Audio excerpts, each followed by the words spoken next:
किसान भाइयों नमस्कार, मैं एग्री एक्सपर्ट राजू यादव आप सभी का स्वागत करता हूं राज फार्मिंग सोच किसान के यूट्यूब चैनल पर। किसान भाइयों आज के इस वीडियो में हम आप सभी को गेहूं की फसल में जब हमें खेत में कहीं कहीं पर या पूरे खेत के अंदर झंडा पत्ता दिखना शुरू हो जाए, फिर इसके बाद में गेहूं की फसल में आपको कौन सा स्प्रे, कौन सी खाद और क्या सावधानियां बरतनी है जिससे कि आपकी गेहूं की फसल में पैदावार तो बढ़े, इसके साथ में आपको गेहूं की फसल में उसकी ग्रोथ भी वैसे अच्छी होती रहे, फसल की जो ग्रोथ है अच्छी हो रहे, फसल के अंदर हरापन रहे, फसल की जो बालियां हैं उनकी साइज बढ़ जाए, दानों का भराव अच्छे से हो, तभी आपको गेहूं की फसल में पैदावार बढ़कर मिलेगी। मेरे प्यारे किसान साथियों, आपको इसके साथ में कुछ सावधानियां बरतनी है। जैसे मैं आपको बता दूं कि अगर गेहूं की फसल में जो लास्ट के समय में झंडा पत्ता निकलता है, अगर वह स्वस्थ रहा, वो पत्ती स्वस्थ है, तो आप वहीं से अंदाजा लगा लीजिए कि आपकी गेहूं की फसल में जो बालियां आएंगी निश्चित ही बहुत ही स्वस्थ आएंगी। मतलब गेहूं की फसल में जो बालियां निकलेंगी उनकी साइज तो लंबी होगी ही होगी, उसमें दानों का भराव भी अच्छे से होगा, दाना मोटा, लंबा, वजनदार और चमकदार भी होगा। लेकिन आप उसी बाली को और लंबा करना चाहते हो, देखिए एक नॉर्मल होता है और अगर हम नॉर्मल चीजों में जिससे नॉर्मल ग्रोथ होती है, अगर हम उसमें ग्रोथ प्रमोटर डाल दें तो उसकी ग्रोथ तेज हो जाती है, कुल मिलाकर थोड़ी सी हाइट ज्यादा मिल जाती है।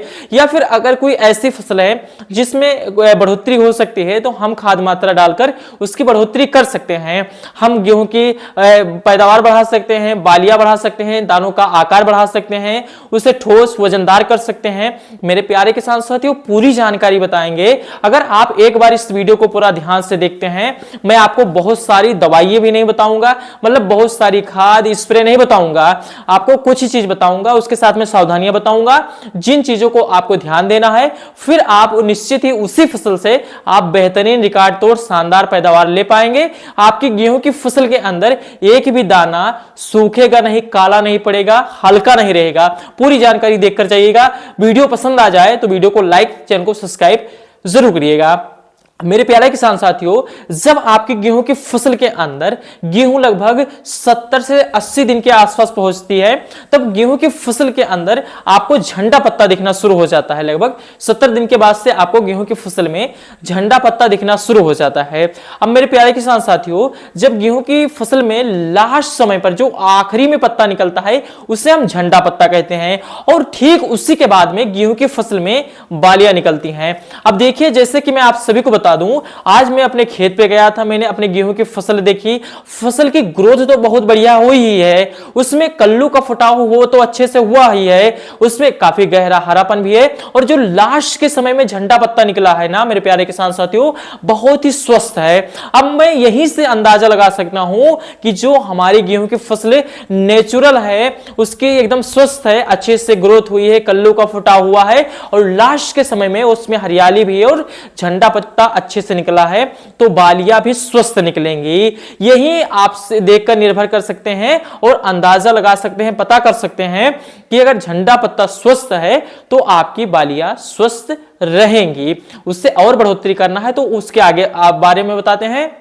पहले मैं आपको बता दूं, गेहूं की फसल में पहली सिंचाई, दूसरी सिंचाई, तीसरी सिंचाई, चौथी सिंचाई, जितनी भी आपको सिंचाई खेत में पर्याप्त हो आप करते रहिए, क्योंकि मेरे प्यारे किसान साथियों, खेत से नमी बिल्कुल भी हटने नहीं देना है।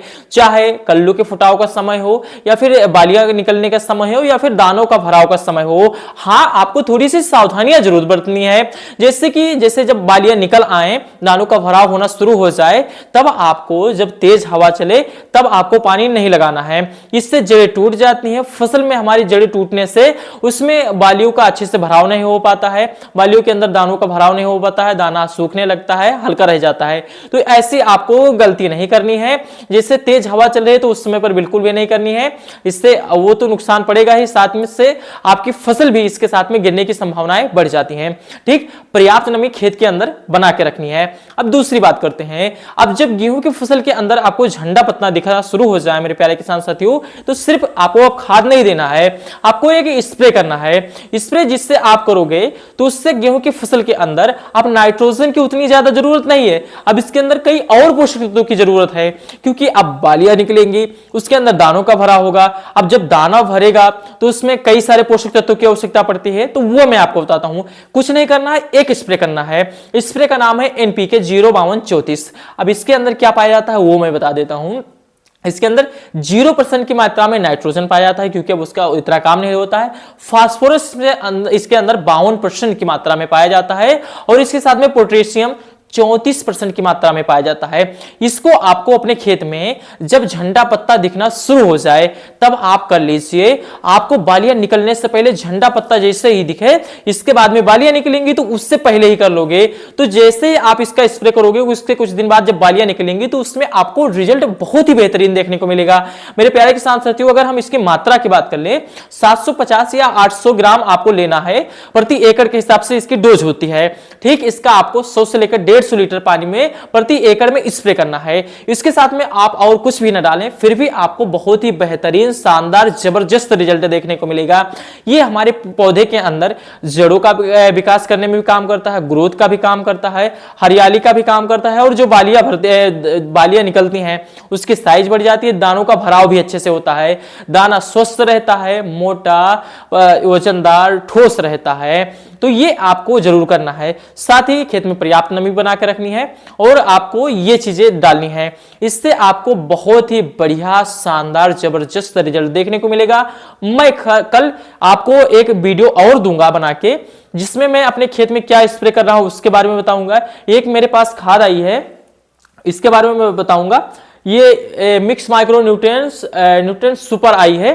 तो इसके अंदर कई चीजें पाई जाती हैं, जैसे zinc, iron, manganese, copper, boron, ये सब चीजें पाई जाती हैं। तो इसके बारे में बताऊंगा। इसको अगर आप डालना चाहें और बढ़िया रिजल्ट के लिए तो आप इसको भी डाल सकते हैं। इसका मैं नेक्स्ट वीडियो में आपको बताऊंगा कैसे स्प्रे करना है, क्या पूरी जानकारी उसमें रहेगी। मेरे प्यारे किसान साथियों, आप वीडियो को पूरा लास्ट तक देखे हैं तो चैनल को सब्सक्राइब कर लीजिए, क्योंकि वो वीडियो आने वाली है। फिर मिलते हैं नई वीडियो में, तब तक के लिए